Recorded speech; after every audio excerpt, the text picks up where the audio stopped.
नमस्कार दोस्तों। आज हम एक बहुत ही महत्वपूर्ण और रोचक विषय पर चर्चा करने जा रहे हैं। क्या आपने कभी सोचा है कि भगवान शिव को आदि योगी क्यों कहा जाता है? आइए इस रहस्य को गहराई से समझने की कोशिश करते हैं। आदि योगी का मतलब होता है पहला योगी। भगवान शिव पहले ऐसे योगी थे जिन्होंने योग की शुरुआत की। योग का मतलब है शरीर, मन और आत्मा का संतुलन। लेकिन यह केवल शब्दों तक सीमित नहीं है, इसमें गहरा अर्थ छिपा है। हजारों साल पहले शिवजी ने हिमालय की पहाड़ियों में गहरी तपस्या की। इस तपस्या के दौरान उन्होंने योग के सभी रहस्यों को जाना और समझा। शिवजी ने अपने ध्यान को और साधना से योग के सभी आयाम को जान लिया। यह कहा जाता है कि जब शिवजी तपस्या कर रहे थे तब उन्होंने अपनी सभी इंद्रियों को नियंत्रित कर लिया था।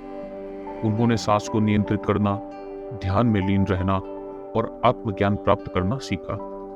यह सब उन्होंने न केवल अपने लिए बल्कि संपूर्ण मानवता के लिए किया।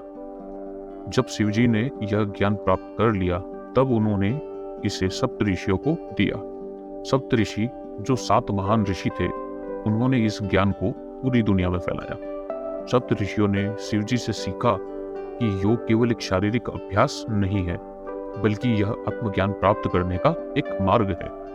योग के माध्यम से हम अपने शरीर, मन और आत्मा को संतुलित कर सकते हैं। इस संतुलन से ही सच्ची शांति और मुक्ति प्राप्त होती है। आदि योगी शिवजी ने हमें सिखाया कि योग केवल एक व्यायाम नहीं है, बल्कि एक जीवन शैली है। इसके माध्यम से हम अपने अस्तित्व के सभी पहलुओं को जोड़ सकते हैं और अपने भीतर की दिव्यता को पहचान सकते हैं। शिवजी ने योग के कई रूपों को विकसित किया, जैसे कि हठ योग, राजयोग, कर्म योग और भक्ति योग। हर एक योग का अपना महत्व है और यह व्यक्ति को आत्मज्ञान के मार्ग पर ले जाता है। हठ योग के शरीर को स्वस्थ रखने के लिए विभिन्न आसनों और प्राणायामों का अभ्यास किया जाता है। हठ योग के माध्यम से हम अपनी शारीरिक क्षमता को बढ़ा सकते हैं और अपने शरीर को मजबूत बना सकते हैं।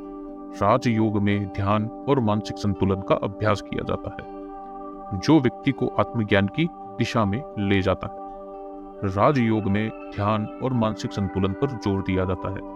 इसके माध्यम से हम अपने मन को नियंत्रित कर सकते हैं और अपनी भावनाओं को संतुलित कर सकते हैं। यह हमें मानसिक शांति और स्पष्टता प्रदान करता है। कर्म योग में यह सिखाया जाता है कि हम अपने कार्यों को निष्काम भाव से करना चाहिए।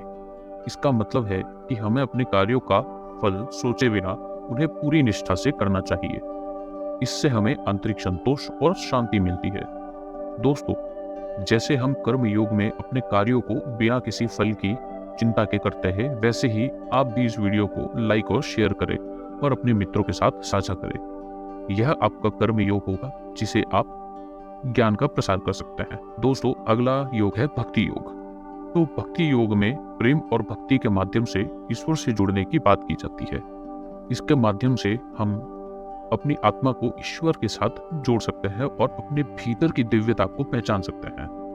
तो दोस्तों, भगवान शिव को आदि योगी इसीलिए कहा जाता है क्योंकि उन्होंने ही सबसे पहले योग की शुरुआत की और हमें इस अद्भुत विद्या से परिचित कराया। योग के जरिए हम अपने जीवन को बेहतर बना सकते हैं और सच्ची खुशी पा सकते हैं। आदि योगी शिवजी ने हमें सिखाया कि केवल शारीरिक स्वास्थ्य के लिए योग नहीं होता है, बल्कि यह हमारे मन और आत्मा को भी संतुलित करता है। योग के माध्यम से हम अपने जीवन में संतुलन और शांति ला सकते हैं। आज जब हम योग का अभ्यास करते हैं तो शिवजी की शिक्षाओं का पालन कर रहे होते हैं। यह हमारे भीतर की शक्ति को पहचानने और आत्मज्ञान की ओर बढ़ने में मदद करता है। तो दोस्तों, यह थी आदि योगी शिवजी की कहानी। अगर आपको यह वीडियो पसंद आया हो तो कृपया इसे लाइक और शेयर करें और हमारे चैनल को सब्सक्राइब करें। हम ऐसे ही और भी रोचक कहानियां आपके लिए लाते रहेंगे। धन्यवाद।